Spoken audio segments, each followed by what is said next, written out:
नमस्कार प्यारे दोस्तों, कैसे हो? बढ़िया हो सारे। तो दोस्तों, जैसे कि हमारा इंडियन कॉन्स्टिट्यूशन चला हुआ था, भारतीय संविधान हमारा चला हुआ था, और इंडियन कॉन्स्टिट्यूशन के अंदर मैंने अभी जो प्राइमरी क्लासेस थी, यानी कि जो प्राथमिक क्लास थी, जो यानी कि आपका जो चैप्टर लगता है ये कॉन्स्टिट्यूशनल डेवलपमेंट ऑफ इंडिया, ठीक है। कॉन्स्टिट्यूशनल डेवलपमेंट का आज सेकंड लेक्चर रहेगा। और जो आपकी चली हुई है रीजनल यानी कि टॉपिक वाइज जो चली हुई है आपके आर्टिकल सहित, वो मैंने अभी रोकी हुई है। आप बस पेशेंस रखें थोड़ा सा। एक बार इनको ये क्लासेस में कंप्लीट अपलोड करने के बाद में दोबारा उसको वहीं से स्टार्ट कर दूंगा। तो कृपया करके आप लोग थोड़ा सा समझ ले इस चीज को कि कॉन्स्टिट्यूशन बनाते टाइम कौन कौन सी समस्याएं सामने आई थी, और कॉन्स्टिट्यूशन के बारे में जो फंडामेंटल यानी कि बेसिक नॉलेज होती है, बेसिक कंसेप्ट होता है, उसको समझे। ठीक है दोस्तों, तो हेडिंग डाल दो। सबसे पहले आप पढ़ रहे हो इंडियन कॉन्स्टिट्यूशन यानी कि भारतीय राजव्यवस्था। इंडियन कॉन्स्टिट्यूशन, इंडियन कॉन्स्टिट्यूशन यानी कि भारतीय राजव्यवस्था, भारतीय राजव्यवस्था, ठीक है। और इंडियन कॉन्स्टिट्यूशन भारतीय राजव्यवस्था का ये बेसिक लेक्चर 2 है, ध्यान रखना। ये बेसिक, छोटो बेसिक को तो छोटो लिखो। आप इसके अंदर क्या पढ़ रहे हो? इसके अंदर पढ़ रहे हो आप constitution development, constitution, constitution development, constitution development of India, यानी भारत का संवैधानिक विकास, भारत का संवैधानिक, संवैधानिक विकास, ठीक है मेरे भाई, संवैधानिक विकास, ये आपका टॉपिक है जो चला हुआ है। और इंडियन कॉन्स्टिट्यूशन डेवलपमेंट, ठीक है, constitution development of India, Bharat का संवैधानिक विकास। और इसके अंदर आज हम लोग लेक्चर 2 पढ़ेंगे। यहां मैं नोट करके लिख रहा हूं, लेक्चर सेकंड है आज, लेक्चर 2। हेडिंग डाल लो एक बार, तब तक मैं इंक वगैरह डाल लो भाई, ठीक है। कंप्लीट करें, कोई दिक्कत नहीं है।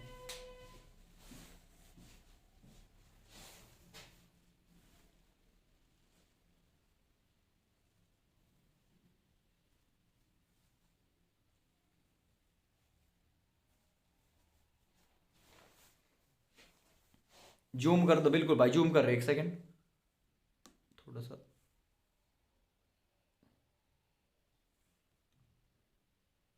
अब ठीक है? नहीं,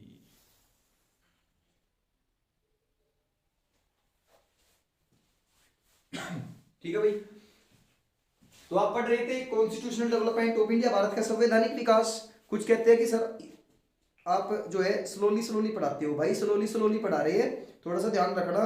एमएक्स प्लेयर तो होगा, एमएक्स प्लेयर में देख लेना, और नहीं तो फिर यूट्यूब पे ही एक ऑप्शन होता है कोने में, यूट्यूब पे जो 3 डॉट होते हैं आपके, उन डॉट में ऑप्शन होता है स्पीड का। स्पीड बढ़ा लो, 1.5 कर लिया करो, ठीक है।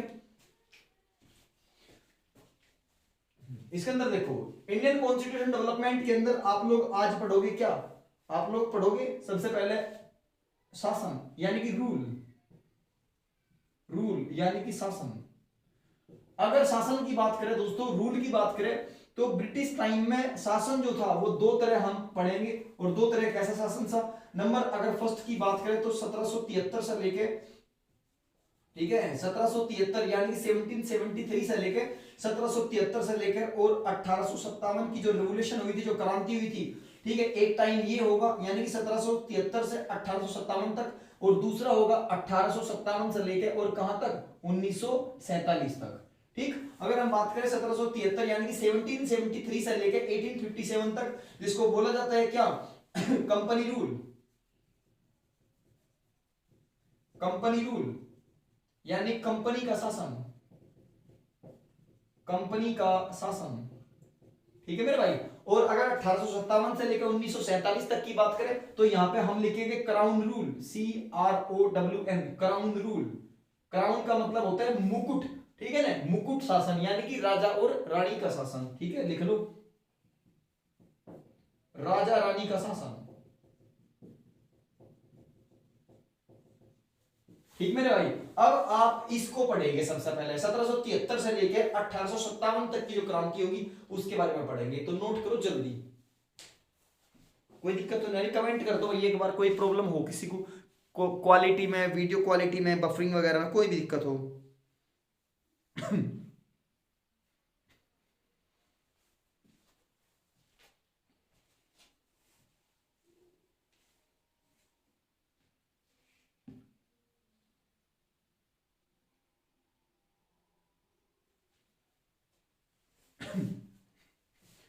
अब सबसे पहले देखो पढ़ो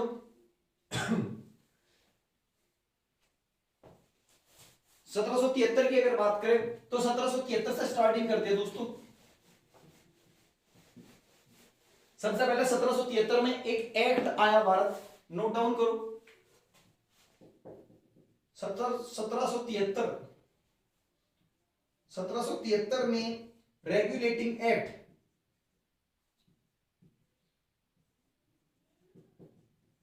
रेगुलेटिंग एक्ट यानी कि 1773 का रेगुलेटिंग एक्ट,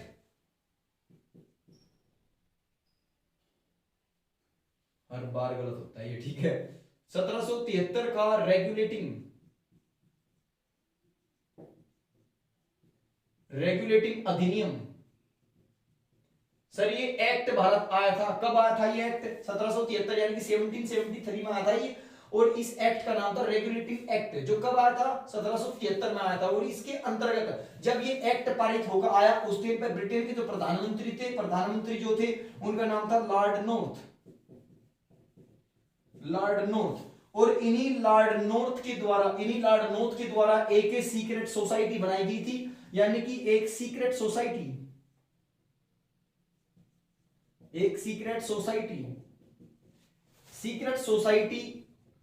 वाज फॉर्म्ड। इनके द्वारा एक गुप्त समिति बनाई,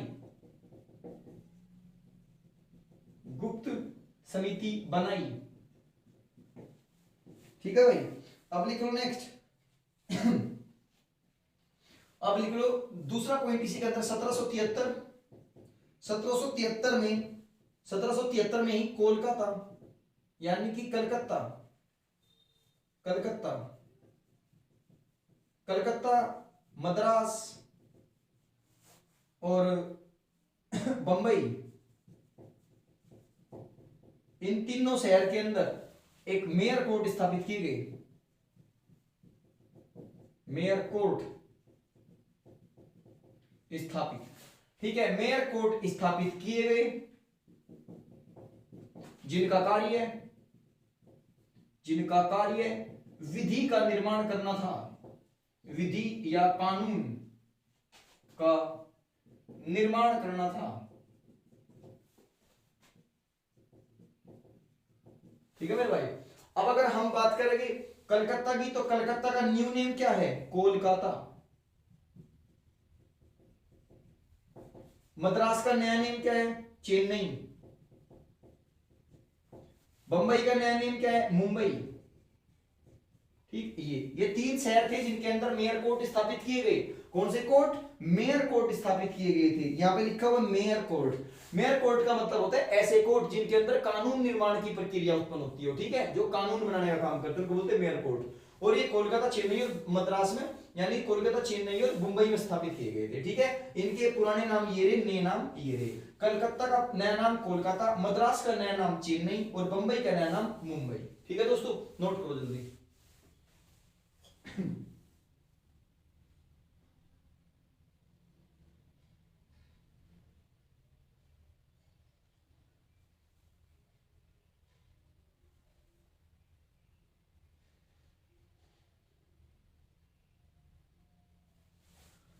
एक तो ये था प्लस।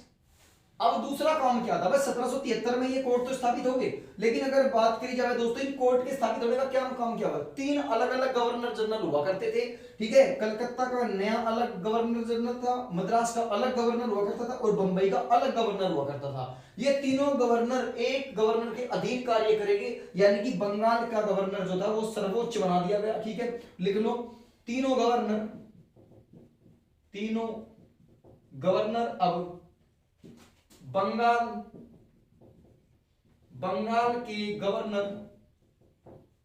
के गवर्नर के अधीन कार्य करेंगे। ठीक है, तीनों गवर्नर कौन कौन से? कलकत्ता का गवर्नर, मद्रास का गवर्नर और बंबई का गवर्नर। ये तीनों बंगाल के गवर्नर के अंतर्गत ही कार्य करेंगे, यानी कि इसके अंडर में ही काम करेंगे। और सबसे बड़ा गवर्नर होगा बंगाल का गवर्नर,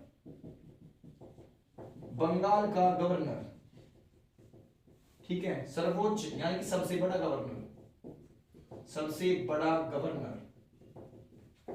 ठीक, क्लियर में भाई? अब उसके बाद 1773 में इतना हुआ, यानी 1773 में तो ये हुआ। अब आप चलेंगे 1774 में, यानी कि अगली साल क्या हुआ, फिर तुरंत ही अगली साल यानी कि 1774 में क्या हुआ। तो 1774 की कहानी इस प्रकार है थोड़ी सी। 1774 यानी 1774 में एक सुप्रीम कोर्ट की स्थापना की गई बात को, तो लिखो 1774 यानी कि एक साल बाद अ सुप्रीम कोर्ट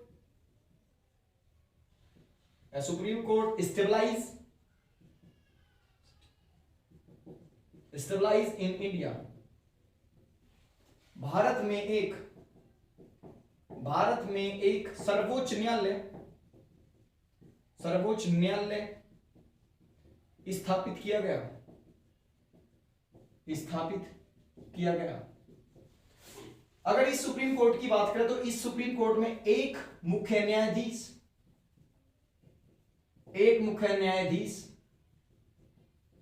एवं तीन अन्य न्यायाधीश हुआ करते थे।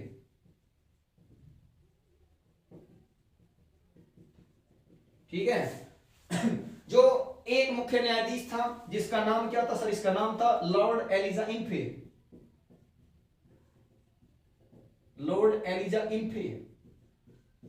ठीक है, और जो तीन अन्य थे उनका नाम लिखो, लॉर्ड लिमेस्टर,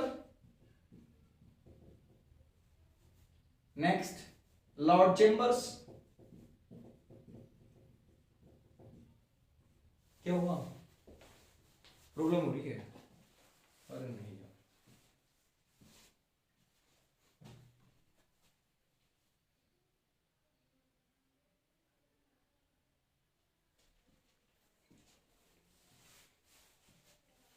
लॉर्ड लिमेस्टर, लॉर्ड चेम्बर्स और तीसरा था लॉर्ड हाइड। ये तीनों हुआ करते थे, नोट कर दो। जो सुप्रीम कोर्ट 1774 में जो सर्वोच्च न्यायालय स्थापित किया गया था कोलकाता के अंदर, कहां पे होता? कलकत्ता के अंदर, यानी कि कलकत्ता शहर के अंदर सर्वोच्च न्यायालय, भारत का पहला सुप्रीम कोर्ट कलकत्ता के अंदर स्थापित किया गया था। तो इसमें लिखा ना, भारत का सबसे पहला सुप्रीम कोर्ट, भारत का सबसे पहला सर्वोच्च न्यायालय कहां पर स्थापित था? कलकत्ता के अंदर स्थापित था। कब किया गया था? 1774 में किया गया था। उसके पहले मुख्य चीफ जस्टिस कौन थे? जिनका नाम था लॉर्ड एलिजा इम्फे, और तीन अन्य न्यायाधीश थे, तीन जज और भी थे जिनका नाम था लॉर्ड लिमेस्टर, लॉर्ड चेम्बर्स और लॉर्ड हाइड। ठीक है, ये थे, नोट कर दो जल्दी से।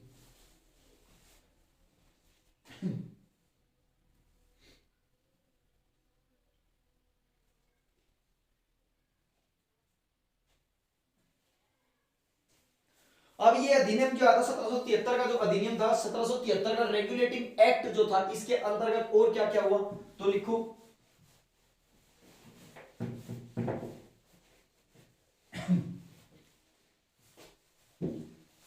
इसी अधिनियम के तहत, इसी अधिनियम के तहत सरकारी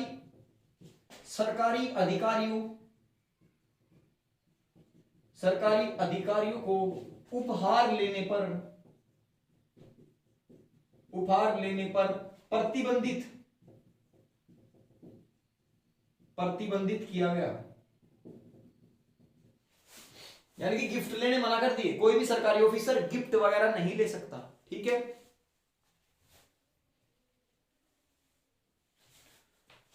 उसके बाद देखो क्या हुआ। इसके बाद हुआ, उस टाइम पे जो गवर्नर जनरल था वो था Lord Warren hosting.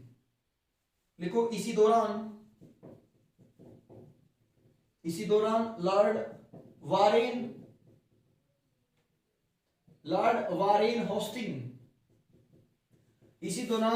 Warren hostings अपनी शक्तियों का अपनी शक्तियों का गलत प्रयोग करने लगा,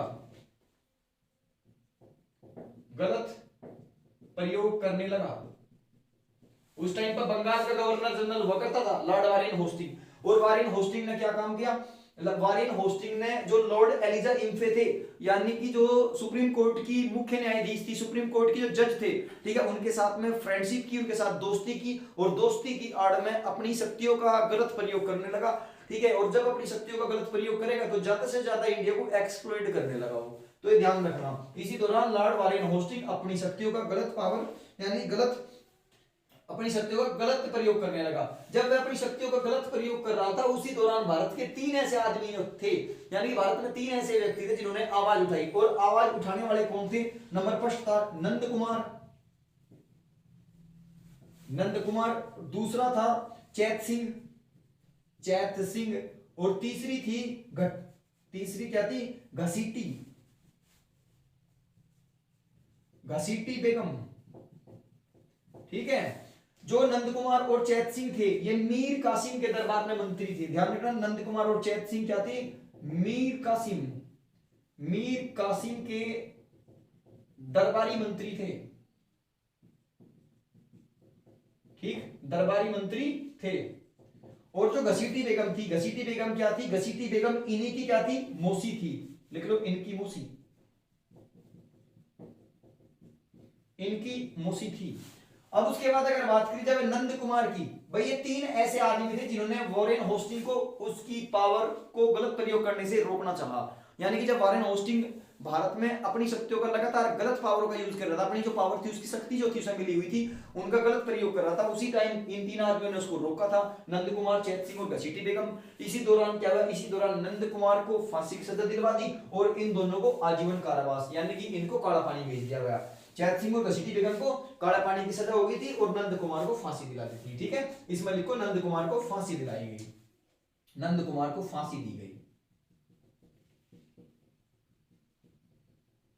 ठीक है मेरे भाई, नंद कुमार को फांसी दी गई।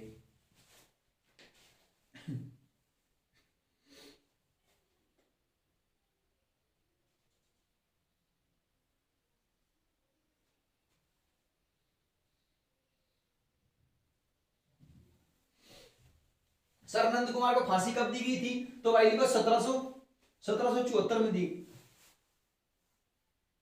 नहीं, नंद कुमार को दी गई थी फांसी 1784 में, ठीक है, 1784 में, यानी कि 1784 में नंद कुमार को फांसी दे दी थी।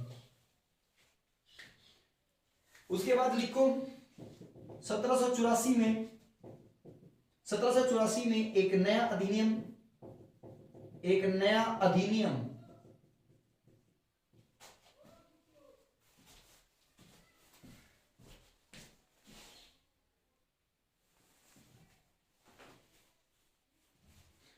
ठीक है भाई, 1784 में एक नया अधिनियम आया, जिस अधिनियम का नाम था पिट्स इंडिया एक्ट, नहीं सॉरी, एक्ट ऑफ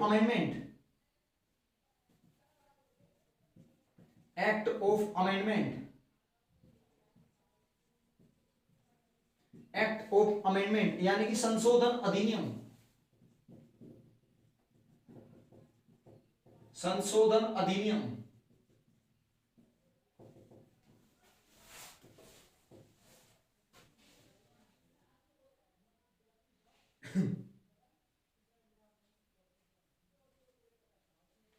ठीक है भाई।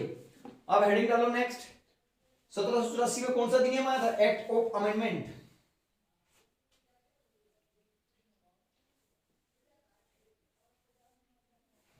सत्रह सौ चौरासी में एक्ट ऑफ अमेंडमेंट नहीं आता, 1784 में आता पीट्स इंडिया एक्ट है। भाई गलती हो गया, एक सेकंड दे दो बस, ठीक है। 1784 में आता पीट्स इंडिया एक्ट,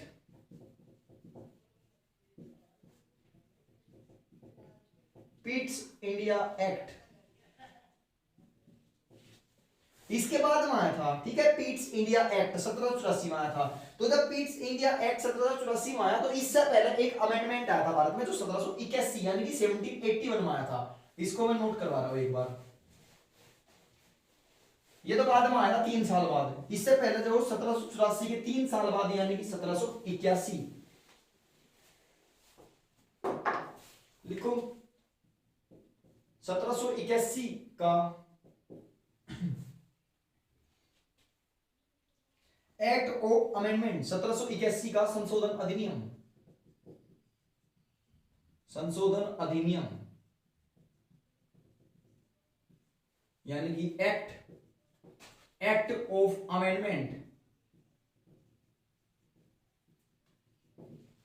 ठीक है। इसके बारे में लिखो, उस टाइम पर ब्रिटिश संसद के मेंबर, लिखो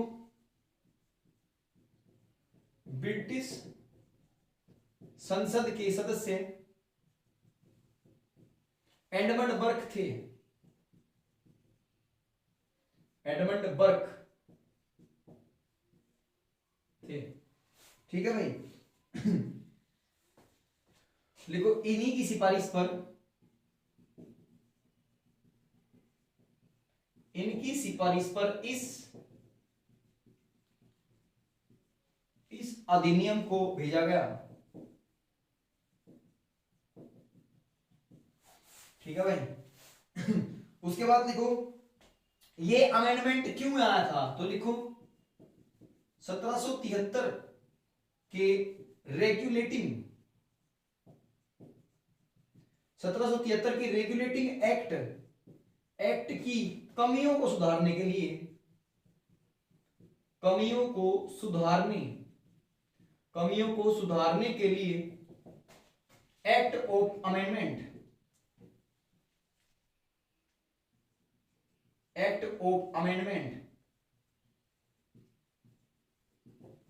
आया था।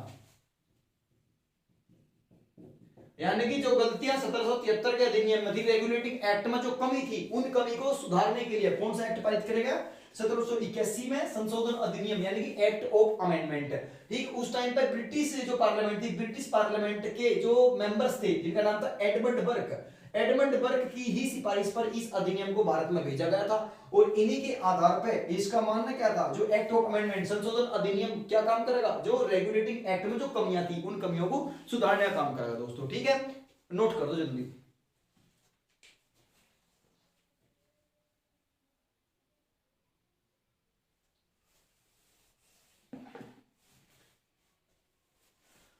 अब एक चीज और भी है इंपोर्टेंट, यहां पर तीसरा पॉइंट होगा 1781 के अधिनियम को ही, 1781 के संशोधन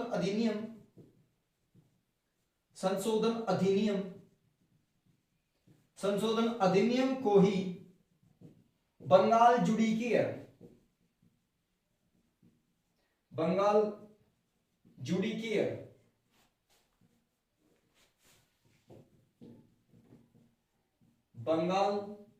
जुडिशियल कहा जाता है।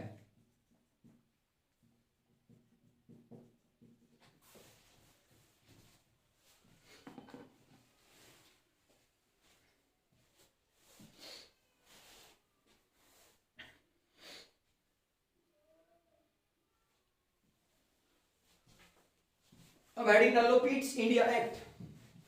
अब आएगा 84 वाला, 1784 में जो आया था पीट्स इंडिया एक्ट।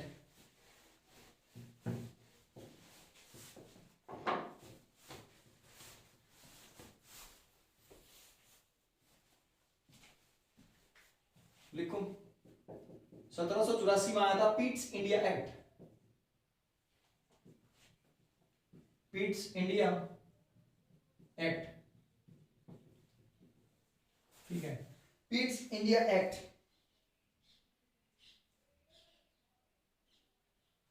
लिखो, इस अधिनियम के द्वारा कंपनी के प्रशासनिक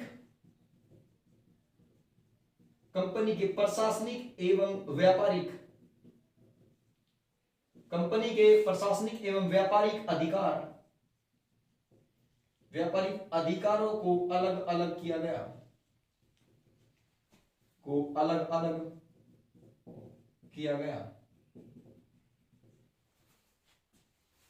लिखो administration and trade,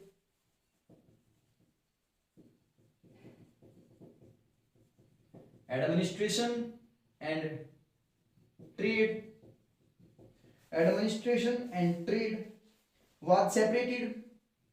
was separated was separated from east India company, east India company.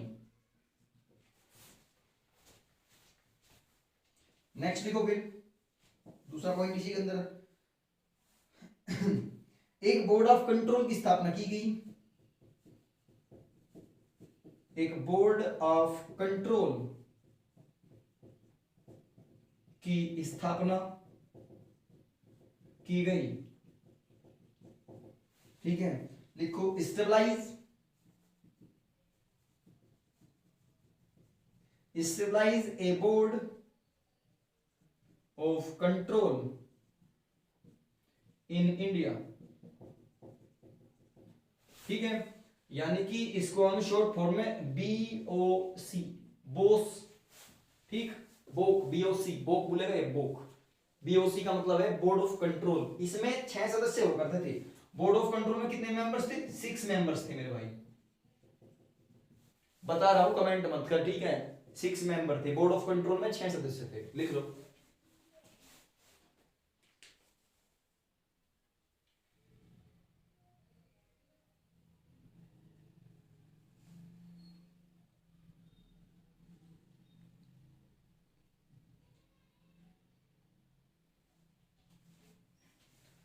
और BOC का काम लिखो, क्या काम था BOC का? बोर्ड ऑफ कंट्रोल का काम क्या था?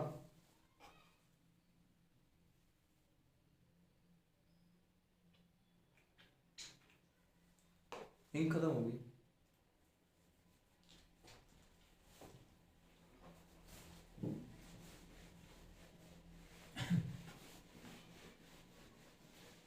लिखो BOC, बोर्ड ऑफ कंट्रोल का काम क्या था? इसमें देखो, इसमें 6 सदस्य हुआ करते थे।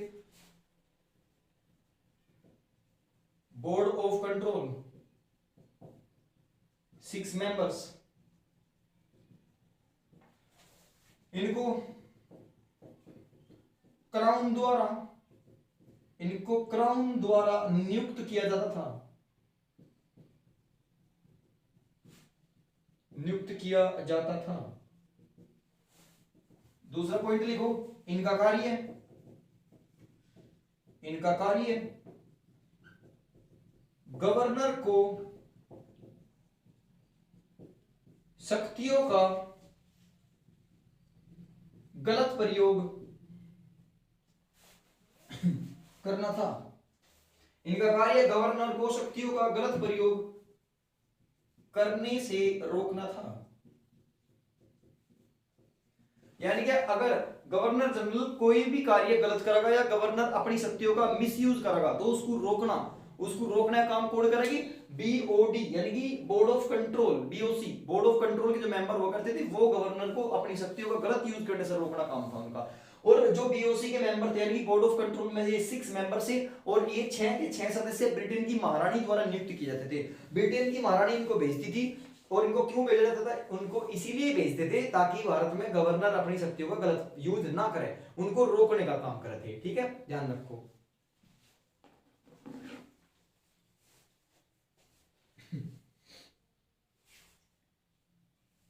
उसके बाद आता है 1793 का राजलीग।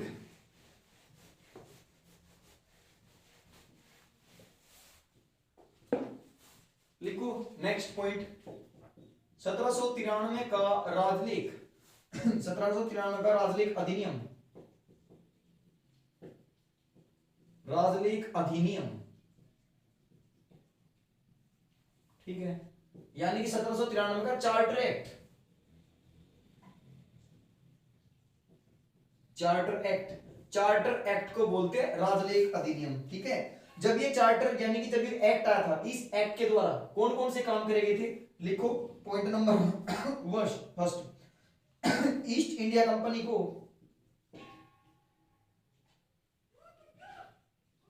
ईस्ट इंडिया कंपनी को, ईस्ट इंडिया कंपनी को 20 वर्षों का, 20 वर्षों का व्यापारिक एकाधिकार, व्यापारिक एकाधिकार प्राप्त हुआ। ठीक है, उसके बाद दूसरा पॉइंट, गवर्नर जनरल को ही गवर्नर जनरल को ही सर्वोच्च सेनापति घोषित किए गया। ठीक है, उसके बाद next, board of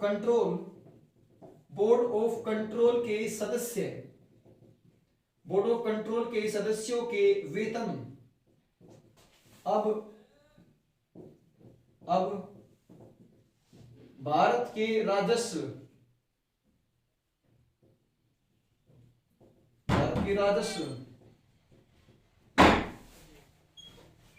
Udah, ya deh.